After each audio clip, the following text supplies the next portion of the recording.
என் கட்சிக்காரராகிய ராதாவை காதலித்தீர்கள். அவள் கர்ப்பமடைவதற்கு காரணமாக இருந்துவிட்டு இப்பொழுது கல்யாணத்திற்கு மறுக்கிறீர்கள். அதனால் என் கட்சிக்காரர் நியாயம் கூறி நீதிமன்றத்திற்கு இப்போ முடிவு செய்துள்ளார்.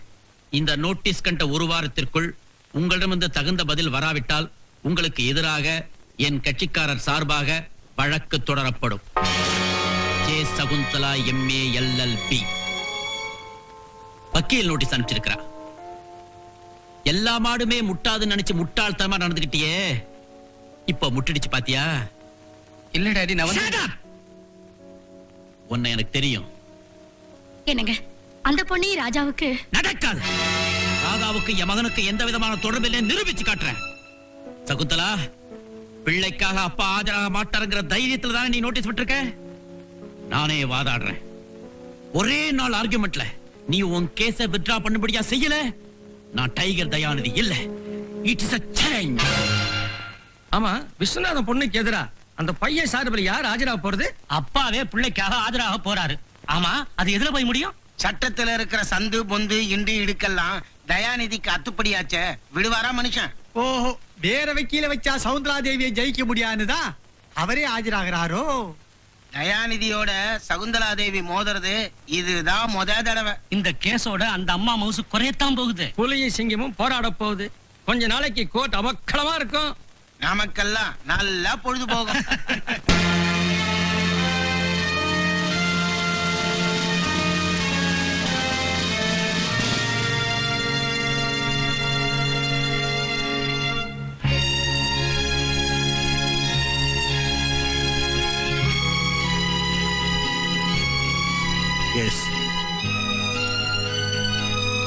இந்த வழக்கில் அட்வொகேட் தயாநிதியின் மகன் ராஜா மீது கோர்ட் குமாஸ்தா விஸ்வநாதனின் மகள் ராதா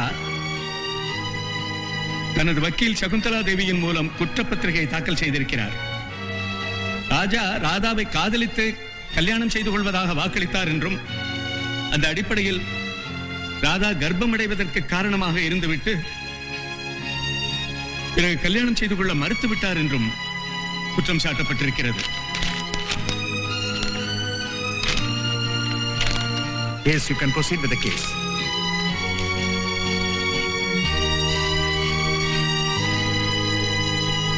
நான் சொல்வதெல்லாம் உண்மை. நான் சொல்லுவதெல்லாம் உண்மை. உண்மையை தவிர வேறில்லை. உண்மையை தவிர வேறில்லை.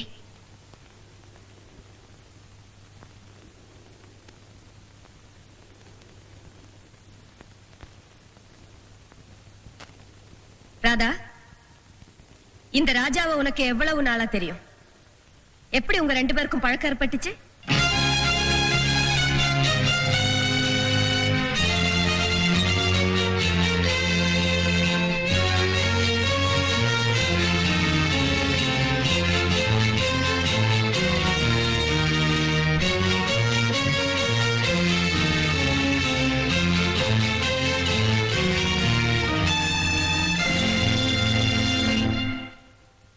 யுவர் ஆனர், பெண் என்பவள் எப்பொழுதுமே வசப்படுகிறவள், அன்பு வசப்படுகிறவள், காதல் வசப்படுகிறவள், ஆண்கள் வசப்படுத்துகிறவர்கள். எந்த பெண்ணும் எந்த ஆணையும் வலை வீசி வளைத்து பிடித்து காதலிப்பதில்லை. காதலிக்கப்பட்ட பெண்கள் அதை நினைத்து ஏங்குவதுண்டு. ஆனால் அலைந்து திரிந்து காதலிப்பவர்கள் ஆண்கள் தான். யுவர் ஆனர், இந்த உண்மை அடிப்படையில் அப்பாவியும் அறியா பருவமும் கொண்ட 17 வயது மைனரான என் கட்சிக்காரர் ராதாவை குற்றம் சாட்டப்பட்ட இந்த ராஜா எப்படியோ காதல் வசப்படுத்தி விட்டார். ராஜா ராதாவை காதலித்தது அவள் அன்பை அடைய வேண்டும் என்பதற்காக அல்ல, அவள் அழகை அனுபவிக்க வேண்டும் என்ற வெறி. அந்த காம வெறிக்கு காதலின் பெயராலும் கல்யாண நம்பிக்கையாலும் என் கட்சிக்காரர் ராதா பலியானாள். யுவர் ஆனர், காதல் வேறு, காமம் வேறு. ஆணுடைய சரீர பசிக்கு பெண்ணுடைய உடல் தேவைப்படுகிறது. ராஜாவின் தேவை தீர்ந்து விட்டது. ராதாவுக்கு கல்யாணம் தேவைப்பட்டது. ராஜா தட்டி கழித்தார். ராதா கர்ப்பமானாள். ராஜா கல்யாணத்திற்கு மறுத்துவிட்டார். ராதா பெற்றோரால் வெறுத்து ஒதுக்கப்பட்டாள். விதி என்ற வெள்ளத்தில் அவளை தள்ளிவிட்ட ராஜா நாளைக்கு வேறொரு பெண்ணை மணந்து கொண்டு உல்லாசப்படகு ஓட்ட போகிறார். இது என்ன நியாயம்? இது என்ன நீதி? யுவர் ஆனர், சென்ற டிசம்பர் 83 சென்னையில் நடந்த அனைத்து பெண்கள் சங்க மாநாட்டில் ஹைகோர்ட் நீதிபதி சொன்ன கருத்தை இங்கு நான் படித்து காட்ட வேண்டியது அவசியம் என்று கருதுகிறேன். Yes. பெண்களை மானபங்கப்படுத்துபவர்களுக்கு 10 ஆண்டு கடுங்காவல் ஜெயில் தண்டனை விதிக்கப்பட வேண்டும் என்று பாராளுமன்றத்தில் நிறைவேற்றப்பட்ட சட்டம் மிகவும் வரவேற்கத்தக்கது. இந்த சமுதாயத்தில் ஒரு பெண் மானபங்கம் செய்யப்பட்டால் அவள் தற்கொலை செய்து கொள்வதை தவிர வேறு வழி இல்லை. பெண்களுக்கு இழைக்கப்படும் கொடுமைகளை ஒவ்வொரு பெண்ணும் சிந்தித்து பொறுத்துக் கொள்ள வேண்டிய நிலையில் இருக்கிறார்கள்.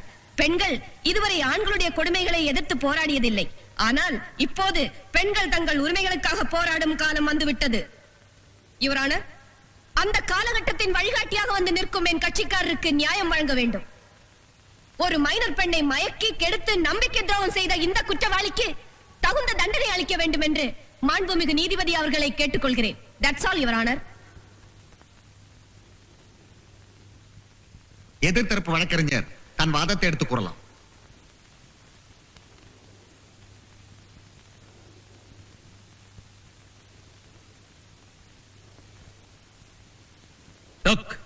Minor Radha, I object your honour. எதிர்த்தரப்பு வக்கீல் என் கட்சிக்காரரை கேலி செய்கிறார். அவள் பெயர் மைனர் ராதா அல்ல, வி ராதா அல்லது ராதா விஸ்வநாதன். யுவர் ஆனர், ராதா அப்பாவி, அறியா பருவம் கொண்ட மைனர் என்று வாதியின் வக்கீல் வர்ணித்தார். ராதா மைனர் என்பதால் ஏமாற்றப்பட்டார் என்ற காரணத்தின் அடிப்படையிலே தான் இந்த வழக்கே தொடரப்பட்டிருக்கிறது. அதை எல்லோருக்கும் சுட்டிக்காட்ட வேண்டும் என்பதற்காகவே இவரை நான் அப்படி அழைத்தேன். Objection overruled. மைனர் ராதா, அறியா பருவத்தில் இருக்கிற நீ ராஜாவை காதலிச்சது அறிஞ்சா அறியாமலா? நீங்க கேக்குறது எனக்கு சரியா புரியல. ராஜாவை நீ விரும்பித்தானே காதலிச்ச? ஆமா. எதுக்காக காதலிச்ச? கல்யாணம் செய்துக்கிறதுக்காக. ஏன் கல்யாணம் செய்துக்கணும்? நான் அவரை மனசார காதலிச்சேன். நீ காதலிச்சதுனால அவரை கல்யாணம் செய்துக்கணும்னு நினைச்சியா, இல்ல கல்யாணம் செய்துக்கணுங்கிற ஆசையினால காதலிச்சியா? கல்யாணம் செய்துக்கணுங்கிற எண்ணத்துலதான் காதலிச்சேன். எண்ணமா ஆசையா? எப்படி வேணாலும் எடுத்துக்கோங்க. குட். ராஜாவை கல்யாணம் செய்துக்கணும்னு ஆசைப்பட்ட, அதனால காதலிச்சேங்கிற. ஏன் ராதா, அந்த இன்ஸ்டிடியூட்ல எத்தனையோ வாலிபர்கள் இருக்கும்போது ராஜாவை மட்டும் ஏன் கல்யாணம் செய்துக்கணும்னு ஆசைப்பட்ட? நல்லா இருக்கு சார் நீங்க கேக்குறது. அத்தனை பேரும் என்ன காதலிக்கலையே. அவர் ஒருத்தர் மட்டும்தான் என்ன காதலிக்கிறதா சொன்னாரு. ஓ அப்படியா? வேற யாரோ ஒருத்தர் உன்னை காதலிக்கிறேன்னு சொன்னாலும் அவரை நீ கல்யாணம் செய்துக்கணும்னு ஆசைப்படுவ, அப்படித்தானே? இல்ல, கண்ட வாலிபர்களையோ நான் கல்யாணம் பண்ணி ஆசைப்பட்டதும் இல்ல, காதலிக்க நினைச்சதும் இல்ல. இந்த ராஜாவை மட்டும் ஏன் காதலிச்ச? ஏன் கல்யாணம் செய்துக்கணும்னு ஆசைப்பட்ட? ஏன்? ஏன்னா ராஜா பெரிய லட்சாதிபதியோட ஒரே பிள்ளை, காரு, பங்களா, எஸ்டேட் எல்லா வசதியும் இருக்கு. இவரை கல்யாணம் செய்துக்கிட்டா வேலைக்கு ஒரு ட்ரெஸ் பண்ணிக்கலாம், நாளைக்கு ஒரு கிளப்புக்கு போகலாம், சௌரியத்தோட சமூகத்தை உயர்ந்த அந்தஸ்தில் இருக்கலாம். அதுக்காகத்தானே அவரை காதலிச்சேன், அதுக்காகத்தானே அவரை கல்யாணம் பண்ணி ஆசைப்பட்டேன். இல்ல இல்ல, இது போய். ஆமா ஆமா, இதுதான் உண்மை.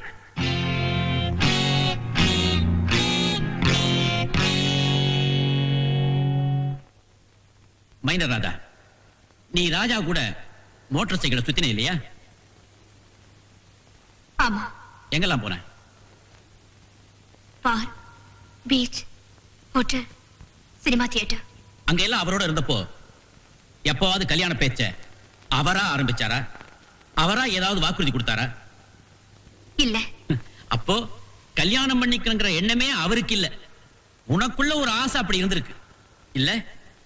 என் மாதிரி அவருக்கும் அந்த எண்ணம் இருக்குன்னு தான் நான் நினைச்சேன். நீ மட்டும்தான் நினைச்ச, அவர் நினைக்கல, அதனால சொல்லல. அதுதான் உண்மை.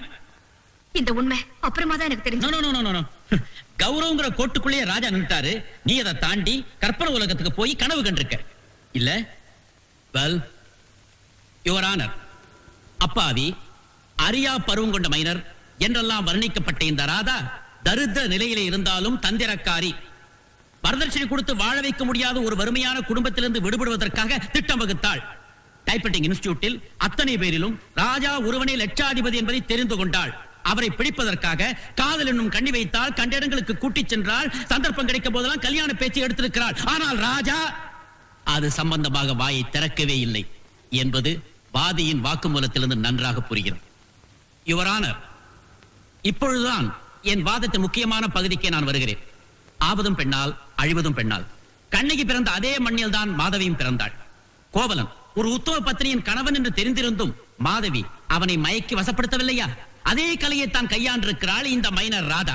கடற்கரைக்கு கூட்டிச் சென்றால், தன் அழகு மேனியை நீரிலே நனைய வைத்த அங்கங்களை பளிச்சிட வைத்தாள். உல்லாச விடுதியின் அறைக்குள் அழைத்துச் சென்றால், அங்கே அந்த இரும்பு துண்டை இந்த காந்தம் இழுத்துக் கொண்டது.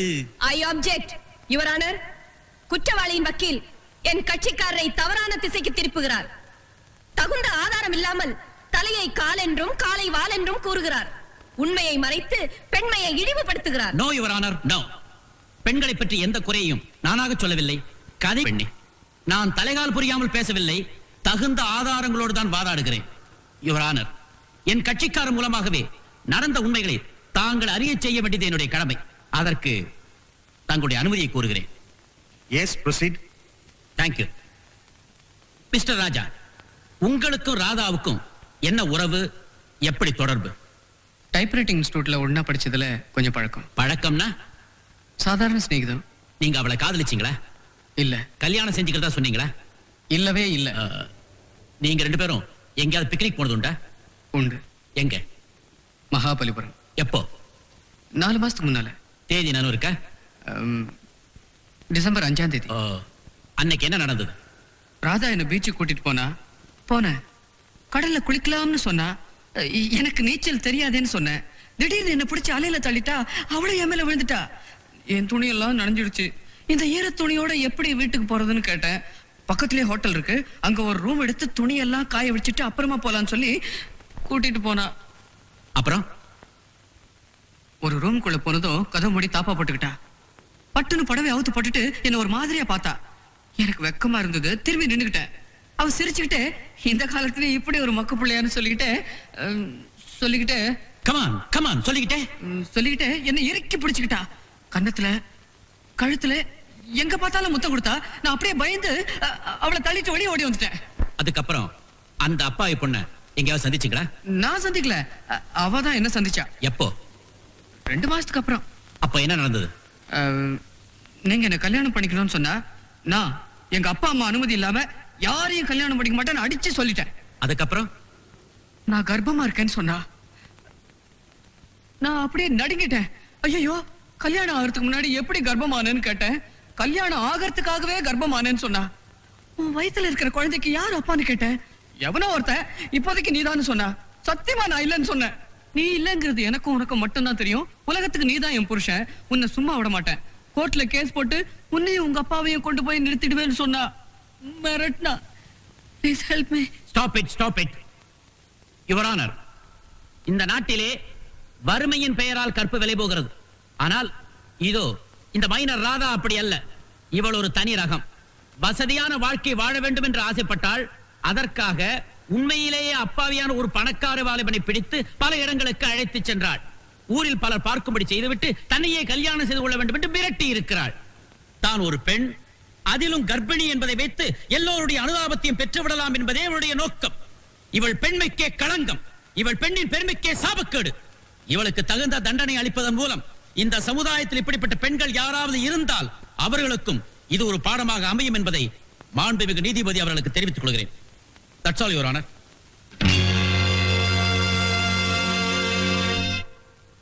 வழக்கை வருகிற 9ஆம் தேதி ஒத்தி வைக்கிறேன்.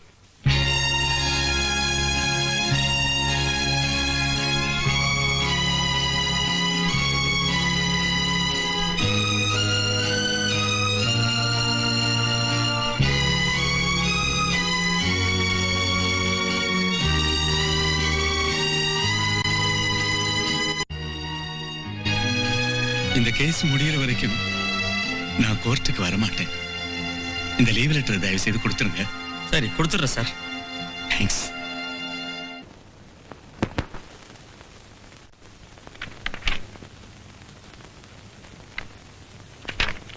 அம்மா, மணி 12 போகுது. இன்னும் தூங்காம இருக்கீங்களே? ஒரு பெரிய வக்கீல், the famous advocate tiger Dayanidhi கோர்ட்ல சொன்ன பொய்யெல்லாம் கேட்டில்ல. இப்படிப்பட்ட ஆண்களுடைய அட்டகாசத்தை கண்டும் காணாத மாதிரி தூங்கிட்டு இருக்கிற பெண் சமுதாயத்தை தட்டி எழுப்பணும். அது வரைக்கும் எனக்கு எதுமா தூக்கம்? நீ போய் தூங்கு. போ. இதாங்க, இது சாப்பிடுங்க. மிஸ் ராதாவோட கேஸ பத்தி நீங்க என்ன நினைக்கிறீங்க? அது ஒரு மானங்கெட்ட கேஸ். கல்யாணம் ஆகாமலே கர்ப்பமாயிட்டு வெக்கம் இல்லாம கோர்ட்ல போய் நிக்கிறா. என் பொண்ணா இருந்தா கழுத்தை நெரிச்சு கொண்டு இருப்பேன். அவளை ஜெயில தள்ளிட்டு அந்த அப்பாவி ராஜாவை விடுதலை செய்யணும். அப்பதான் மத்தவங்களுக்கும் புத்தி வரும். அந்த முருங்கை பைய கோட்ல மாட்டிட்டு முழிக்கிற பத்தியா? ராதாவோட துணிச்சல் யாருக்கு வரும்? இந்த சமூகத்துக்கு பயந்து தண்டவாளத்துல தலைய வச்சு தற்கொலை பண்ணிக்காம தைரியமா கோர்ட்டுக்கு போயிருக்கா பாத்தியா? Really she is great. இந்த கேஸ்ல ராதா ஜெயிக்கிறதுக்கு நாம எப்படியும் உதவி செய்யணும். கண்டிப்பா செய்வோம். யுவர் ஆனர், இந்த வழக்கு சம்பந்தப்பட்ட முதல் சாட்சியான திருமதி பட்டம்மாவை விசாரிக்க அனுமதி அளிக்கும்படி கேட்டுக்கொள்கிறேன். Yes, you can proceed. திருமதி பட்டம்மா. அம்மம்மா கொஞ்சம் இருங்கம்மா, எனக்கு உடம்பெல்லாம் படபடன்னு வருது. ஏ, முதல் தடவையா இந்த பொட்டியில வந்து நிக்கும்படி ஆயிடுச்சு. எத்தனை பொய் சாட்சிக்காரன் நின்ன பொட்டியோ, எனக்கு பயத்துல கை காலெல்லாம் படபடன்னு டைப் அடிக்குது. ஏம்மா, நீங்களும் என்னாட்ட ஒரு பொண்ணு தானே, எனக்கு ஒரு நாள் இந்த பொட்டியில வந்து நிக்கிறதுக்கே குளிர் சொரம் வரும் போல இருக்கே. நீங்க எப்படி இவ்வளவு காலமா இந்த கருப்பு அங்கிய மாட்டிக்கிட்டு இவ்வளவு ஆம்பளைகளுக்கு மத்தியில அப்பளம் பொறிக்கிறீங்களோ? அனாவசியமான பேச்சுக்கு இங்க இடம் இல்ல. இல்ல இல்ல, பேசவே இல்ல. மிஸ்டர் ராஜாவை உங்களுக்கு தெரியுமா? ஏன் தெரியாது? ஆண்டின்னு சொல்லி என் தலையில ஐஸ் வச்சு கட்டுக்கட்டா இவ்வளவு நிலத்துக்கு முருங்கைக்காய் கொண்டாந்து கொடுத்து என்ன காக்கா பிடிச்சு என் இன்ஜூட்ல சேர்ந்த காலி பையன். I object your honour. என் கட்சிக்காரன் காலி பையன் என்று சொல்ல சாட்சிக்கு உரிமை இல்லை. நானும் அப்செட் யுவர் ஆனர். என்னமா பெரிய அறிவாளி புள்ளைய பெத்து வச்சிருக்க மாதிரில பேசுறாரு.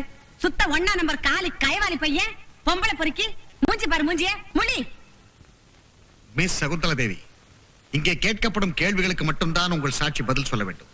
Yes your honour. மன்னிச்சுங்கம்மா, என்னால பாவம் உங்க தொழில் கிடைஞ்சல் வர வேண்டாம்.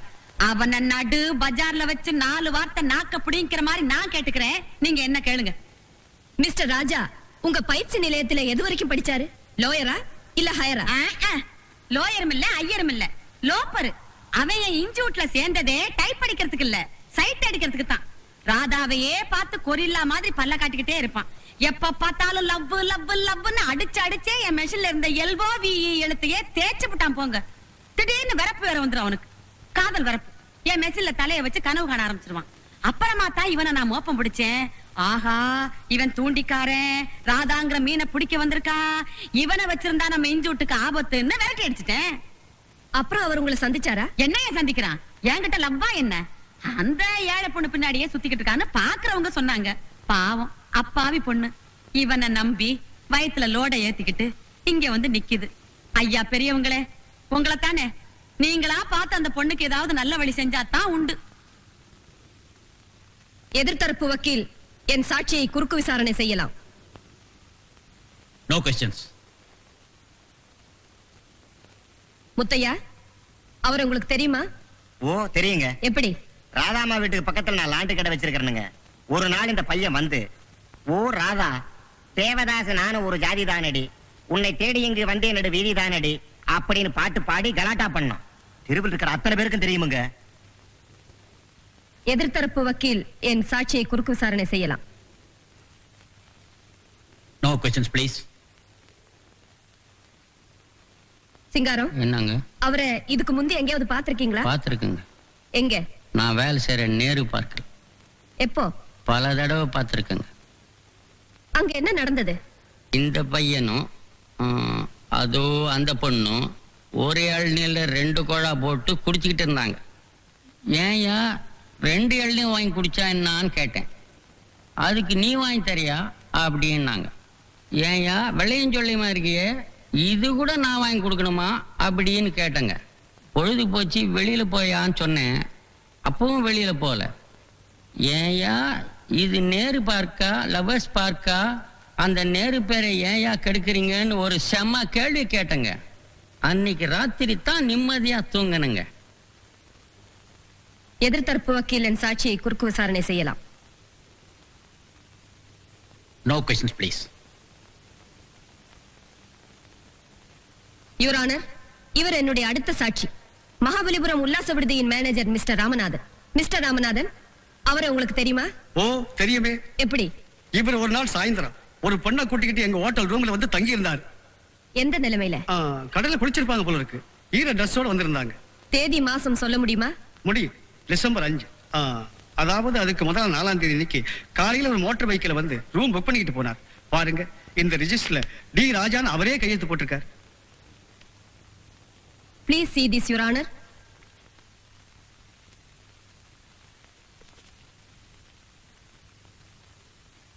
அவங்க 2 பேரும் ரூமுக்குள்ள எவ்வளவு நேரம் இருந்தாங்க? சுமார் 1 மணி நேரம் இருந்திருப்பாங்க. அதுக்கப்புறம் ராஜா மட்டும் தனியா வெளியே வந்தாரா? இல்லைங்க, 2 பேரும் சேர்ந்தே தான் வெளியே வந்தாங்க. That's all your honour. எதிர்த்தரப்பு வக்கீல் என் சாட்சியை குறுக்கு விசாரணை செய்யலாம்.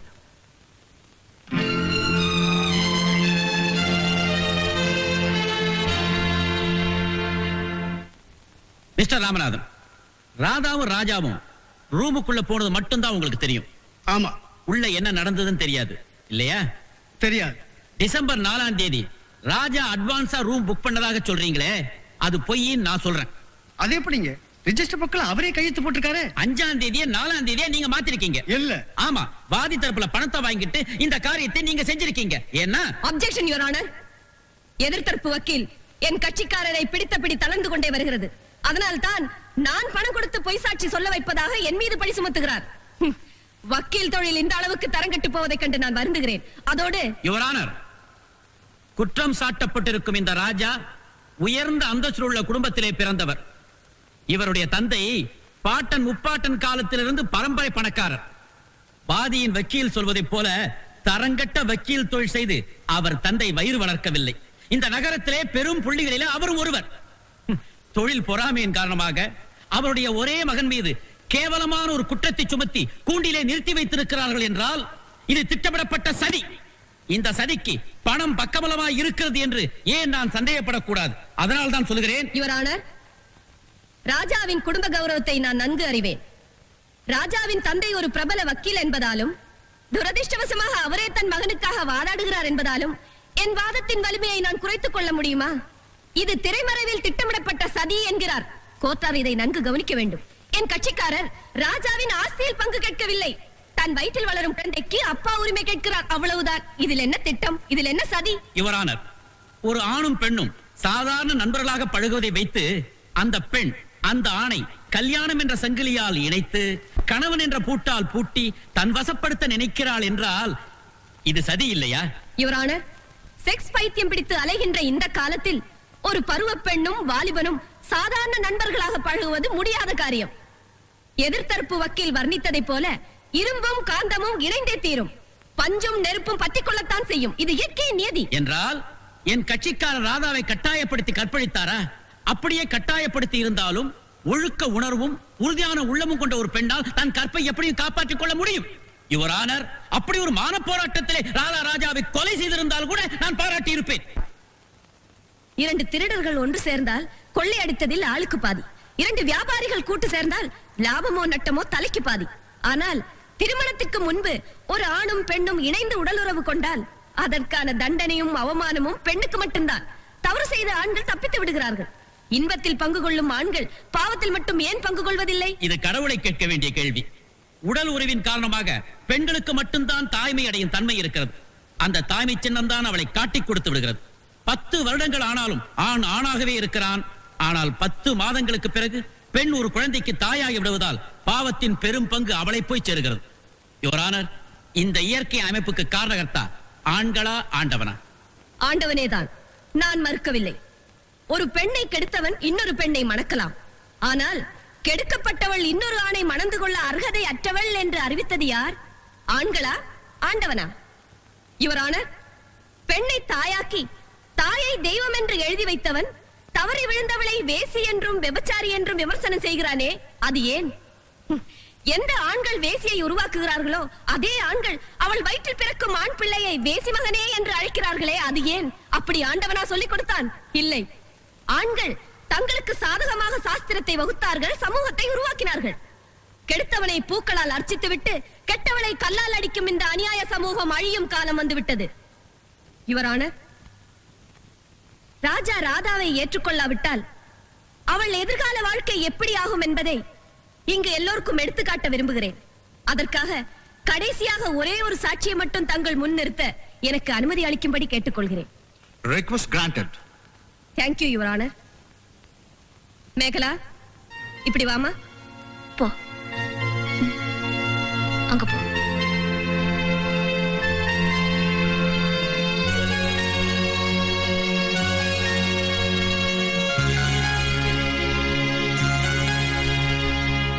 யுவர் ஆனர், இந்த குழந்தை ஒரு கொடிய ஆணுக்கும் கோழை பெண்ணுக்கும் பிறந்தவள். இவளுக்கு தன் பெற்றோர் யாரென்றே தெரியாது. பாசம் என்ன என்பதை புரியாதவள். இவளை ஒரு அனாதை ஆசிரமத்திலிருந்து எடுத்து வந்து வளர்க்கிறேன். இது என்னை தெரிந்த எல்லோருக்கும் தெரியும். யுவர் ஆனர், என் கட்சிக்காரர் ராதா தன் குழந்தையின் எதிர்கால வாழ்வு இப்படி ஆகிவிடக் கூடாது என்பதற்காகத்தான் நீதிமன்றத்துக்கு வந்திருக்கிறார். தன் வயிற்றில் வளரும் குழந்தைக்கு தகப்பன் யார் என்பதை உலகம் அறிய வேண்டும் என்பதற்காக அவமானத்துக்கு சிறிதும் அஞ்சாமல் தைரியமாக கூண்டிலேறினாள். அந்த தைரியம் அப்போது இவளை பெற்ற தாயாருக்கு இருந்திருந்தால் இப்போது இவள் அனாதையாக வளர வேண்டிய அவசியம் இருக்காது. ராதாவுக்காக இன்று நான் வாதாடுவதைப் போல அன்று இவள் தாயாருக்காக யாராவது வாதாடி இருந்தால் இவள் விதி வேறு விதமாக அமைந்திருக்கும். ஆமா, பாவம், இந்த பெண்ணை பெற்ற தாயே இவளை தத்தெடுத்துக் கொண்டு வளர்ப்பு மகளாக வைத்திருக்க வேண்டிய பரிதாபமான நிலைமை ஏற்பட்டிருக்காது. அந்த தாய் வேறு யாரும் அல்ல, இந்த அபாக்கியவதி சகுந்தலா தான்.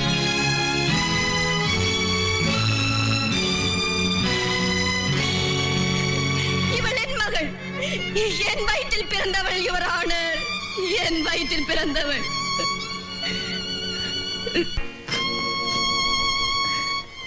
யுவர் ஆனர், ராதாவை ராஜா ஏமாற்றியதைப் போல என்னையும் ஒருவன் ஏமாற்றினான்.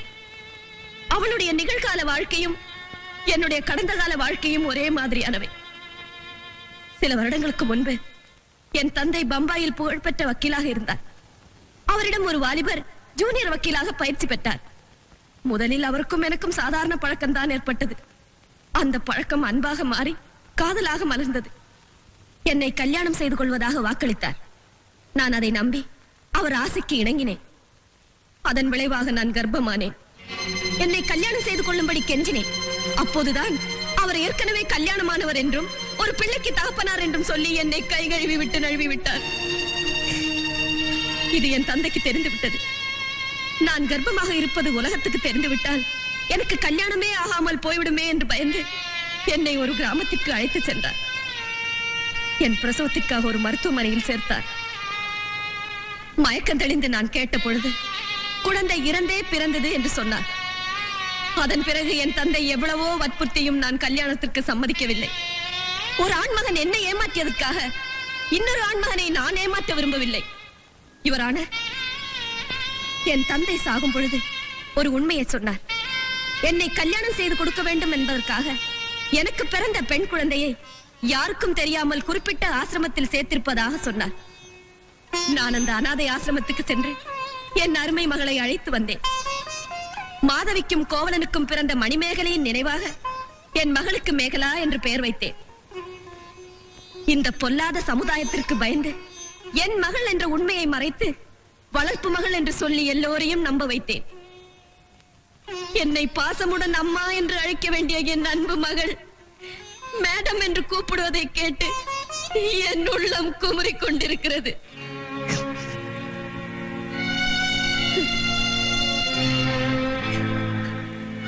யுவரான, நேற்று வரை நான் கோழையாக இருந்தேன்.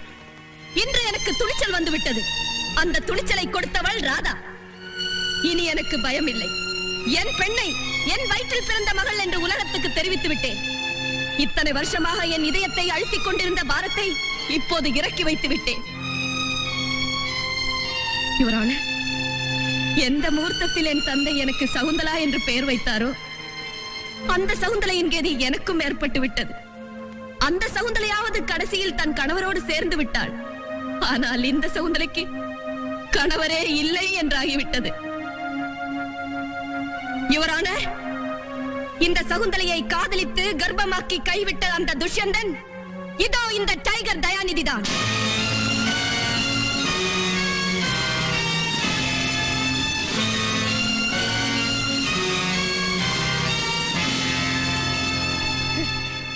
டைகர் தயாநிதியின் குடும்ப கௌரவம் இந்த ஊரில் கொடிகட்டி பறக்கிறது. பேரும் புகழும் கொண்ட பெரிய மனிதர். அன்று தகப்பன் செய்த அதே பாவத்தை இன்று மகன் செய்கிறார். இது அவர்களுடைய வம்ச பரம்பரை. வாழையடி வாழை. அவர்களுடைய கௌரவத்துக்கு முதல் பலி நான், இரண்டாவது ராதா. எங்களுக்கு ஏற்பட்ட கதி இந்த நாட்டில் வேறு எந்த பெண்ணுக்கும் ஏற்படக்கூடாது என்பதற்காக இத்தனை காலமும் இருட்டில் இருந்த என் வாழ்க்கை ரகசியத்தை இப்போது வெளிச்சத்துக்கு கொண்டு வந்து விட்டேன். இதில் நான் சிறிதும் வெட்கப்படவில்லை. நான் கேட்பதெல்லாம் ஒன்று: வீதியில் தூக்கி வீசப்பட்ட பெண்ணிற்கு நீதி வேண்டும். That's all, Your Honor.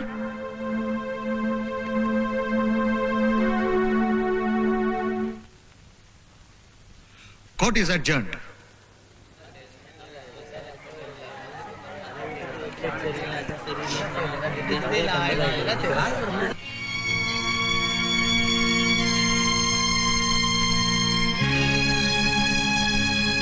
Madam madam இல்ல அம்மான்னு சொல்லு. அம்மா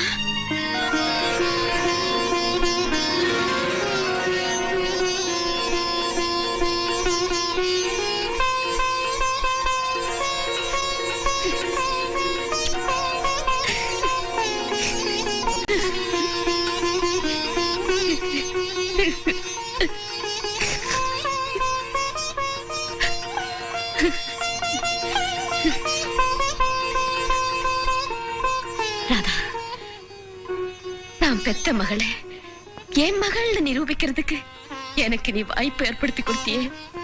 நன்றிமா, நன்றி. இல்லம்மா, அப்பாவை போலத்தான் பிள்ளையோன்னு நிரூபிச்சு காட்டினீங்களே, அதுக்காக வாழ்நாள் பூரா நான் தான் உங்களுக்கு நன்றி கடன்பட்டிருக்கேன். நடக்கிறது உன் வழக்கு இல்லம்மா, என் வழக்கு.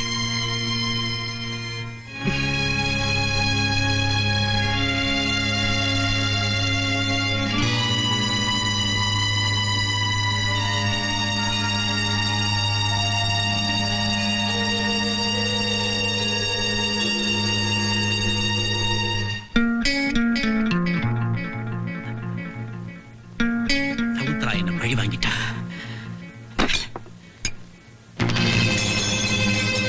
சமுத்திரா, என்ன நீ தலைகுனிய வச்சுட்ட. அதே கோர்ட்ல உன்னை நான் தலைகுனிய வைக்கிறேன். என்ன ஆனாலும் சரி, உன்னை தோக்கடிச்சு துரத்துற வரைக்கும் எனக்கு தூக்கமே கிடையாது. I am Tiger Dayanidhi. Yes, I am Tiger Dayanidhi.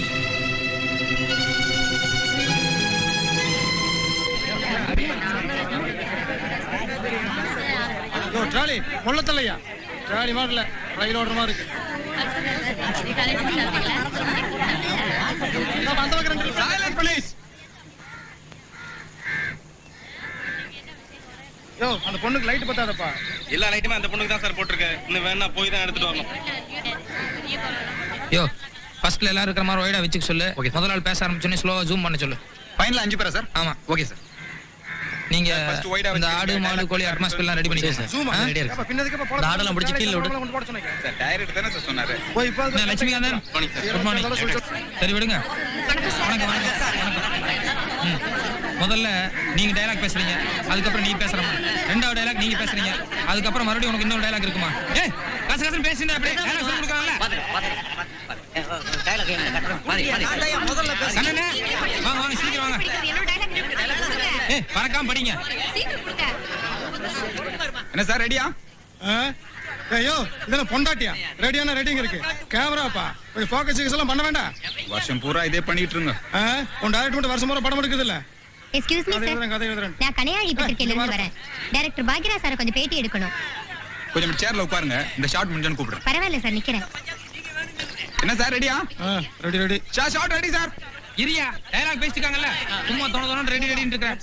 அண்ணே போதுனே, ஒரு 4 தடவை பேசினா கரெக்டா வந்துரும். சும்மா எவ்வளவு தடவை தான் பாத்துட்டே இருப்பீங்க. அம்மா ஆமா வந்து நில்லுமா, கிளிசன் போடுங்க. இத பாருங்க, நீங்க எல்லாம் இங்க தான் பாத்துட்டு இருக்கீங்க. யாரும் சிரிச்சு வீட்டு நாய் பேசிட்டு கூடாது, புரியுதா? ரெடியா சார்? யோ, பின்னால அட்மாஸ்பியர்ல ரெடியா? Ready sir. யாரப்பாங்க ஃபீல்ல அல்ப வெளியில. ரெடி, அதான் கரை மாட்டிட்டு இருக்கேன். கரடி ஜூம் ஞாபகப்படுத்து. ரெடி ரெடி, டயலாக் எல்லாம் ரெடியா? Ready sir. Ready, start sound. 32/1 take 1. Action. இப்படி முக்கி முக்கி அழுதுகிட்டு இருந்தா பிரயோஜனம் இல்ல. வாயை திறந்து பதில் சொல்லமா. சோளக்காட்டுக்குள்ள நானும் அவரு பேசிட்டு இருந்தது உண்மைதான். ஆனா அங்க சத்தியமா எந்த தப்பு நடக்கல. என்னையா இது? சோளக்காட்டுக்குள்ள போனாங்களா? ஆனா எந்த தப்புமே பண்ணலையா? எவையா நம்புவான் இத? சரி சரி, தப்பு பண்ணலன்னா வச்சுக்குவோம். பஞ்சாயத்துல விட்டா தைரியமா வர வேண்டியதானே. அவன் ஏமா ஊரை விட்டு ஓடுனா? நீங்க ஏதாவது பண்ணிடுவீங்கன்னு பயந்துதான் அவர் ஓடிட்டாரு. நாங்க ஏதாவது பண்ணிருவோம்னா?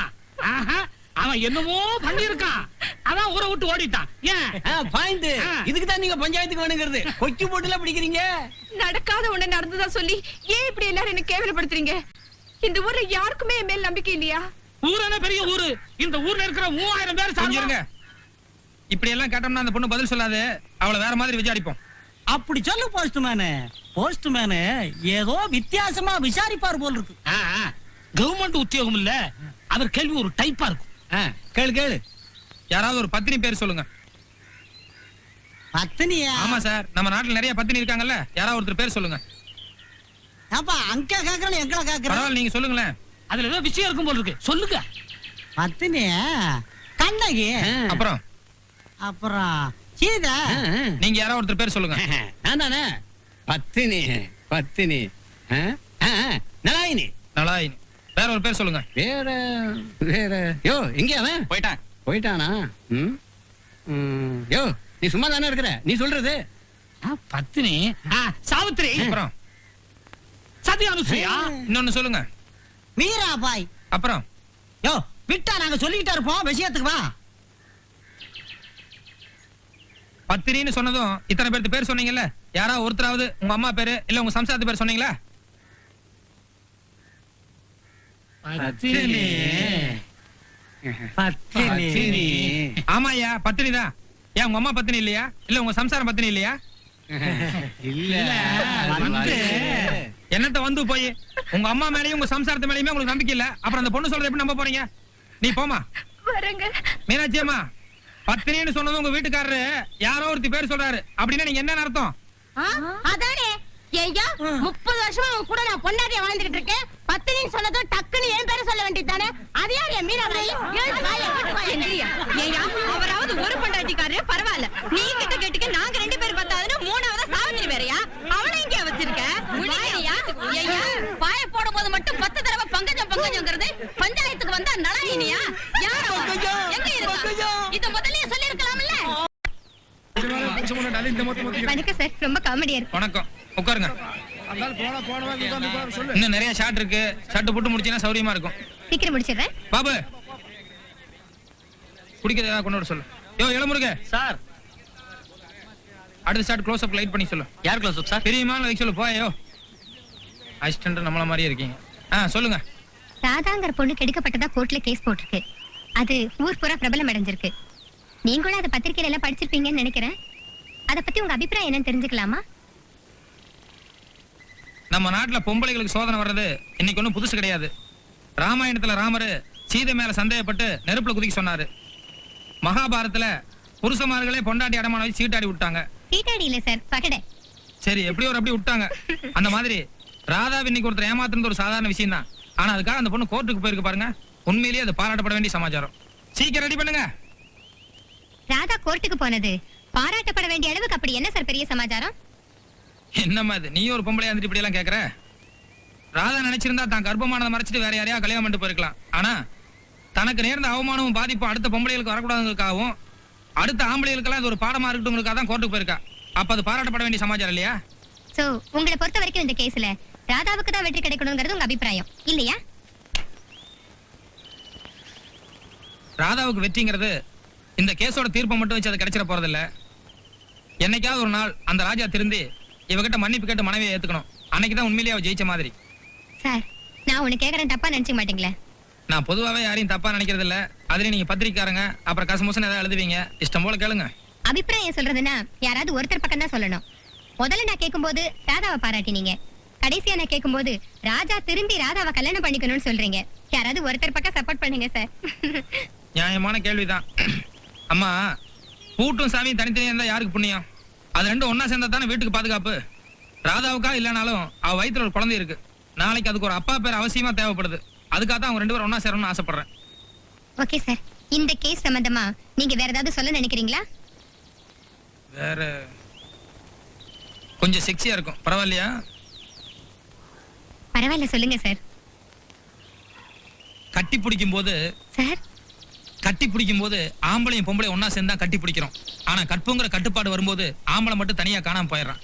என்னைக்கு அந்த கட்டுப்பாட்டுக்குள்ள ஆம்பளை வந்து சேரானோ அன்னைக்குதான் அந்த பிரச்சனை தீரும். என்ன சார் இது இவ்வளவு அழகான மேட்டர், இது போய் செக்ஸ்ன்னு சொல்றீங்களே?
யுவர் ஆனர், நீதிமன்றத்திற்கு தேவைப்படுவது தகுந்த சாட்சியங்கள், ஆதாரங்கள்.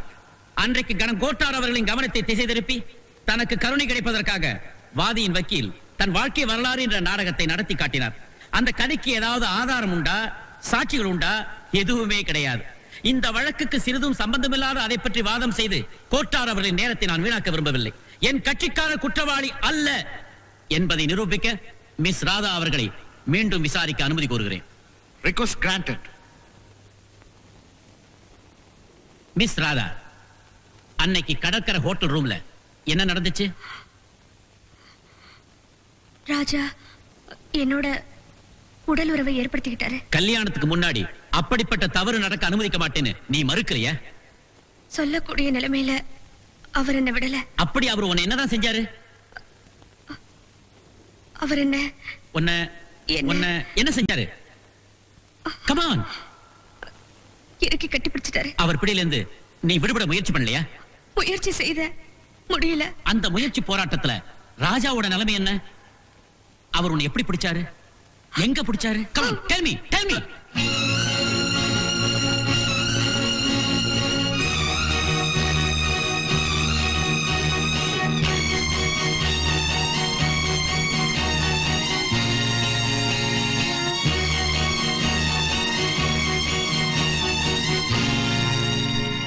யுவர் ஆனர், நிறைந்த நீதிமன்றத்தில் ஒரு இளம் பெண்ணிடம் ஈவு இரக்கமில்லாமல் ஒரு அட்வொகேட் அருவருக்கும்படியான ஆபாச கேள்விகளை கேட்பதை நான் மறுக்கிறேன். இது என் கட்சிக்காரருக்கு பெருத்த அவமானம். வழக்கு என்று வந்து கூண்டில் ஏறி நின்று விட்டால் வக்கீல் கேட்கும் கேள்விகளுக்கு பதில் கூறித்தான் ஆக வேண்டும். நான் கேட்பது மிக முக்கியமான கேள்விகள். கல்வி, நாகரீக, மான உணர்வு கொண்ட எந்த பெண் தான் இந்த மாதிரி கேள்விகளுக்கு பதில் சொல்லுவாள்? ஒரு பருவ பெண் வெட்கமானத்தை விட்டு இவ்வளவு பேர் மத்தியிலே நின்று அவன் தன்னோடு உடலுறவு கொண்டான் என்று தைரியமாக சொல்லும் போது அது சம்பந்தமான என் கேள்விகளுக்கு மட்டும் ஏன் பதில் சொல்ல முடியாது? எனக்கு தெரியும், சொல்ல முடியாது. ஏனென்றால் என் கட்சிக்காரர் உடலுறவு கொண்டதற்கு எந்த விதமான ஆதாரங்களும் கிடையாது. அந்த காட்சியை கண்ணால் கண்டதற்கு சாட்சி கிடையாது. இப்படி நடந்திருக்கலாம், அப்படி நடந்திருக்கலாம் என்ற அனுமானங்கள் அர்த்தமற்றவை. சமூகத்தில் ஒருவன் பலவிதமாக விமர்சிக்கப்படலாம். சட்டத்தின் பார்வையில் அவன் குற்றவாளியா? வாதிக்கு கொடுமை இழைக்கப்பட்டால் அந்த குற்றத்தை நிரூபிக்க தேவைப்படுவது கடிதங்கள், புகைப்படங்கள், தடயங்கள், தகுந்த ஆதாரங்களை தவிர ஜோடிக்கப்பட்ட கதைகள் அல்ல. தகுந்த சாட்சியங்கள் தாக்கல் செய்யப்படாத வரையில் சட்டத்தின் நேர் பார்வையில் என் கட்சிக்காரர் குற்றவாளி அல்ல அல்ல. That's all, Your Honor. Your honour, mister தயாநிதியை நான் சில கேள்விகள் கேட்க விரும்புகிறேன். Yes, proceed.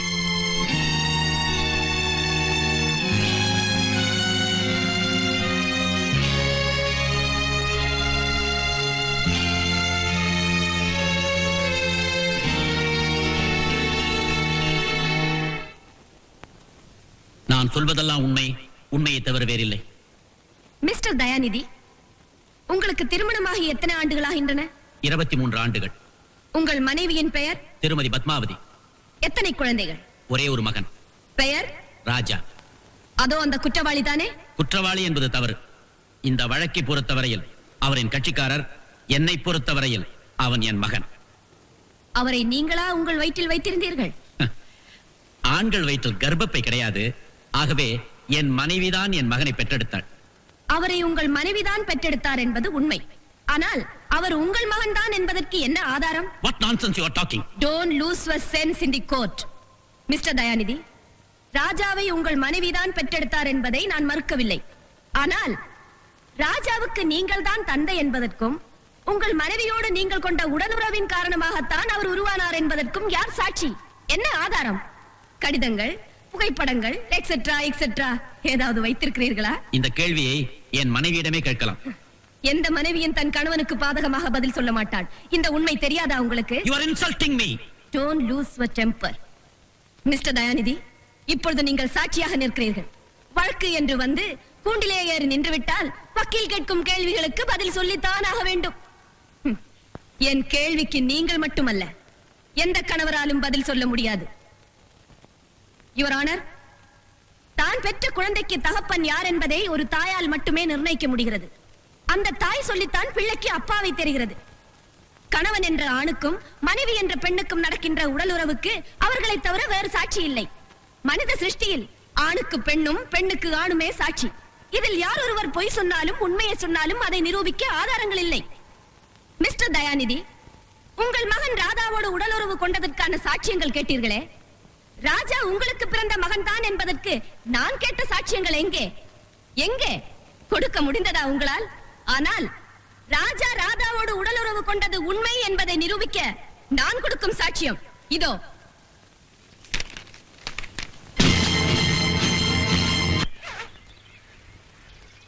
நம்ம காதல் சின்னம் அவமான சின்னமாக கூடாது. அதனாலதான் சொல்றேன், நான் கர்ப்பிணியை வெளியே தெரியறதுக்கு முன்னால நீங்க என் கழுத்துல தாலி கட்டியாகணும். தான் பிள்ளை ஒரு கர்ப்பிணி கல்யாணம் செய்துக்கிறத எந்த அப்பா அம்மா தான் சம்மதிப்பாங்க? உங்க அப்பா அம்மா சம்மதத்தோடய என்ன காதலிச்சீங்க. என்ன கல்யாணம் பண்ணிக்குவீங்கன்னு நம்பித்தானே உங்க ஆசைக்கு நான் சம்மதிச்சேன். அப்போ என்னென்ன பொய் சொன்னீங்க? ராதா, காதல்ங்கிறது ஒரு விதமான பசி. அது அடங்குறதுக்கு அதை இதை சொல்லித்தானே தொலைக்க வேண்டியிருக்கு. அதெல்லாம் உண்மையாடுவேன். ஒண்ணு மட்டும் மறுக்க முடியாத உண்மை, என் கர்ப்பத்துக்கு காரணக்கர்த்தா நீங்கதான். அது எனக்கு உனக்கு மட்டும் தானே தெரியும், உலகத்துக்கு தெரியாதே. தெய்வத்துக்கு தெரியுமே. அந்த தெய்வம் வந்து சாட்சி சொல்ல போதா? அப்போ மனசாட்சி மண்ணாங்கட்டி. இத பார், உன் கர்ப்பத்துக்கு நான் தான் காரணம்னு உன்னால நிரூபிக்க முடியுமா? அப்படியே நீ அதை வெளியில சொன்னாலும் எனக்கு எதுவுமே தெரியாதுன்னு கற்பூரத்தை அணைச்சு சத்தியம் பண்ணிடுவேன். அதனால உன் நிலைமை இன்னும் மோசமாயிடும். ஜாக்கிரதை. இப்போ என் வயித்துல இருக்கிற குழந்தைக்கு வழி அழிச்சிடு. It's very easy and simple. அப்படி சொல்லலாமா? அது உங்க குழந்தை இல்லையா? அப்படி பார்க்க போனா எத்தனையோ குழந்தைகளுக்கு நான் அப்பாவாயிருக்கணும். வரட்டு மாடிய அப்பாவி பொண்ணே. பாய். யுவர் ஆனர், சட்டம் ஒரு இருட்டறை, அதில் வக்கீலின் வாதம் ஒரு விளக்கு, அது ஏழைக்கு எட்டாத விளக்கு என்று ஒரு பேரறிஞர் கூறினார். அந்த விளக்கு ஏழை ராதாவுக்கு எட்டியே ஆக வேண்டும் என்பதற்காகத்தான் இந்த வழக்கை நான் எடுத்துக்கொண்டேன். குற்றவாளி ராஜா வக்கீல் தயாநிதியின் மகன்தான் என்று தெரிந்ததும் ராஜாவின் பேச்சை டேப் ரெக்கார்டரில் பதிவு செய்யும்படி நான் தான் ராதாவிடம் கூறினேன். கடைசியாக என்னிடம் இருந்த ஒரே ஒரு அஸ்திரத்தை பயன்படுத்தி விட்டேன். யுவர் ஆனர், எதிர்த்தரப்பு வக்கீலுக்கு தேவைப்பட்ட சாட்சியம் இப்போது கிடைத்துவிட்டது. தன் மகனுடைய காதல் விளையாட்டுகள் தெரிந்தும் மிஸ்டர் தயாநிதி அவரை காப்பாற்ற முயற்சித்தாரே தவிர, வஞ்சிக்கப்பட்ட ஒரு பெண்ணின் வயிற்றில் வளரும் தன் பேரன் தேசி மகன் ஆகி விடுவானே என்று அவர் கொஞ்சம் கூட கவலைப்படவில்லை. யுவர் ஆனர், ஆணுக்கு ஒரு நீதி பெண்ணுக்கு ஒரு நீதி என்று சட்டத்தில் இல்லை. ஆண்களுடைய கொடுமைகளுக்கு பெண்கள் ஆளாகித்தான் தீர வேண்டும் என்று விதி இருந்தால் அந்த விதியை ஒழுங்குபடுத்த வேண்டாமா? மண் புழுக்களாக இருக்கும் பெண்களை பாதிக்கக்கூடிய மனு தர்மம், மனு நீதி, மனு சாஸ்திரம் இவைகளை திருத்தி எழுத வேண்டாமா? பெண் மூலமாக பிறந்த ஆண் அந்த பெண்ணினத்தையே அழிப்பதை அனுமதிக்கலாமா?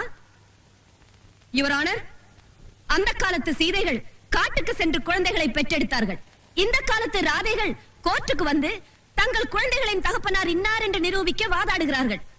பாவப்பட்ட பெண்ணின் தலையில் தண்ணீர் ஊற்றும் நிலைமையை மாற்றி அவளுக்கு திருமணம் செய்து பன்னீர் தெளிக்கும் புதிய விழிப்புணர்ச்சி உண்டாக்க வேண்டும். சட்டத்தை பயன்படுத்தி சமுதாயத்தை மாற்றி அமைக்க வேண்டும். விபச்சாரி, வேசி என்ற சொற்கள் அகராதியிலிருந்தே அகற்றப்பட வேண்டும். யுவர் ஆனர், அந்த ராதாவை போல, இந்த சகுந்தலாவை போல இன்னும் இந்த சமுதாயத்தில் இருக்கும் ஆயிரம் ஆயிரம் அவலை பெண்களுக்கு வாழ்வு அளிக்க வேண்டும். கைவிடப்பட்ட பெண்களின் துன்ப தொடர்கதை இந்த ராதாவோடு முற்று பெற வேண்டும். அப்போதுதான் அவலைகள் இருக்க மாட்டார்கள், அப்பன் பெயர் தெரியாத அனாதைகள் இருக்க மாட்டார்கள். யுவர் ஆனர், வாதியின் வக்கீல் என்ற முறையிலும் வஞ்சிக்கப்பட்ட பெண்களில் நானும் ஒருத்தி என்ற காரணத்தாலும் கனம் கோட்டார் அவர்களை கைகூப்பி கேட்டுக்கொள்கிறேன். நிரபராதியான என் கட்சிக்காரருக்கு நீதி வழங்குங்கள். நிர்மலமான அந்த இளம் பெண்ணுக்கு வாழ்வு கொடுங்கள். அவள் வயிற்றில் வளரும் பூந்தளிரை புனிதப்படுத்துங்கள். Your honour, புனிதப்படுத்துங்கள்.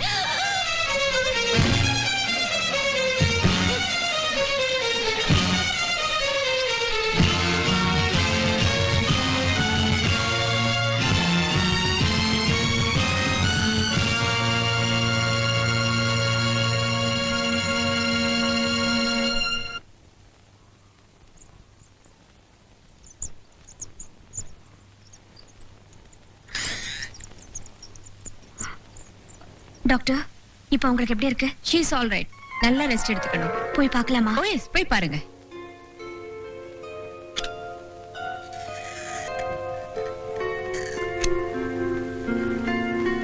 அம்மா, அம்மா,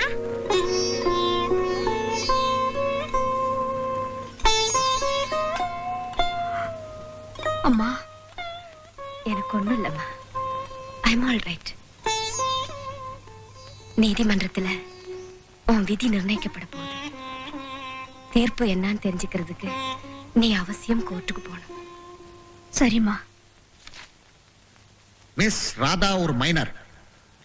மிஸ்டர் ராஜா அவருடன் உடலுறவு கொண்டு தாய்மை அடை செய்தார் என்பது தகுந்த ஆதாரங்களுடன் நிரூபிக்கப்பட்டிருக்கிறது. ராதா தன்னை மணந்து கொள்ளும்படி மன்றாடியும் ராஜா மறுத்திருக்கிறார். இந்திய குற்றவியல் 420 பிரிவின்படி குற்றவாளியின் குற்றம் ஊர்ஜிதம் செய்யப்படுகிறது.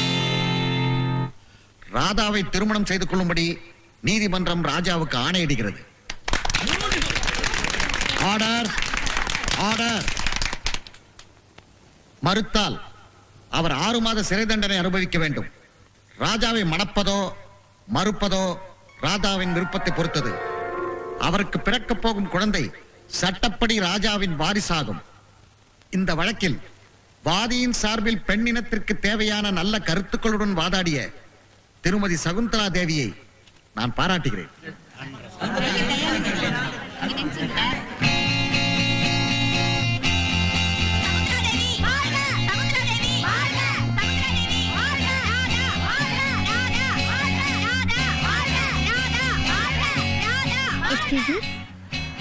Miss Radha, congratulation. Thank you.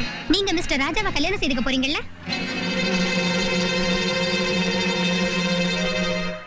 நிச்சயமா இல்ல. பின்ன ஏன் கேஸ் போட்டீங்க? என் வயித்துல இருக்கிற குழந்தைக்கு அப்பா யாருன்னு எல்லாருக்கும் தெரியணுங்கிறதுக்காகத்தான். நான் வரட்டுமா?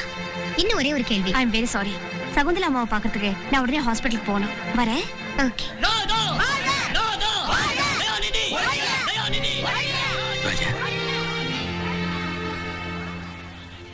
வா போலாம்.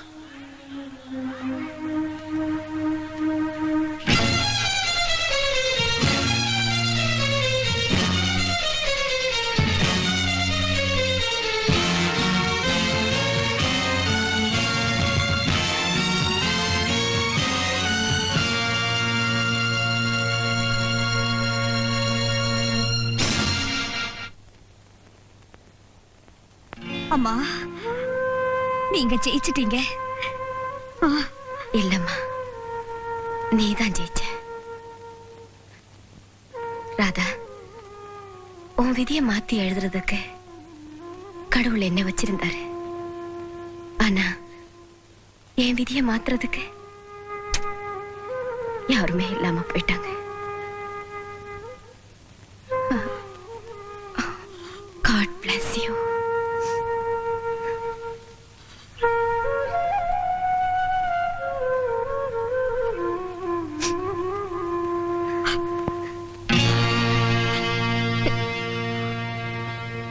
அம்மா, அம்மா, அம்மா, அம்மா, அம்மா,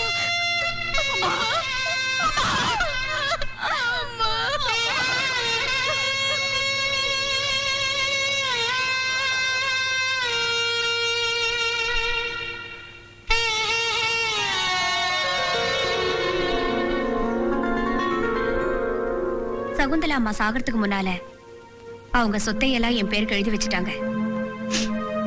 அவங்க ஞாபகார்த்தமா இந்த பள்ளிக்கூடத்தை நடத்திக்கிட்டு இருக்கேன். எதிர்காலத்துல இது ஒரு பெரிய காலேஜ் ஆகணும். அவங்க மகள் மேகலா இதுக்கு கரஸ்பாண்டா இருக்கணும். என் பிள்ளை பிரின்சிபல் ஆகணும். இதுதான் என் லட்சியம். பெண்ணினத்துக்கு பெருமை தேடி தந்து உங்களை பாராட்டுறேன். அதே சமயத்துல இப்படி ஒரு கெட்டவரை கணவரை அடைஞ்சதுக்காக நான் வெட்கப்படுறேன்.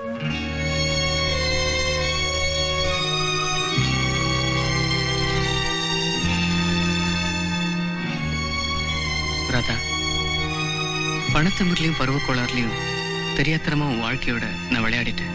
என்னை மன்னிச்சிட்டேன். அருணா, இந்த விஷயத்தை உங்ககிட்ட சொல்லாம இருந்தது என் தப்புதான். உங்களோட வீட்டுக்கு வரதுக்கு எனக்கு விருப்பம் இல்லை. அப்படி சொல்லக்கூடாது அருணா. என் விதிக்கும் உன் வாழ்க்கைக்கும் சம்பந்தம் இல்லை. அவர் உன் கணவர். சந்தோஷமா வீட்டுக்கு போ. Good bye.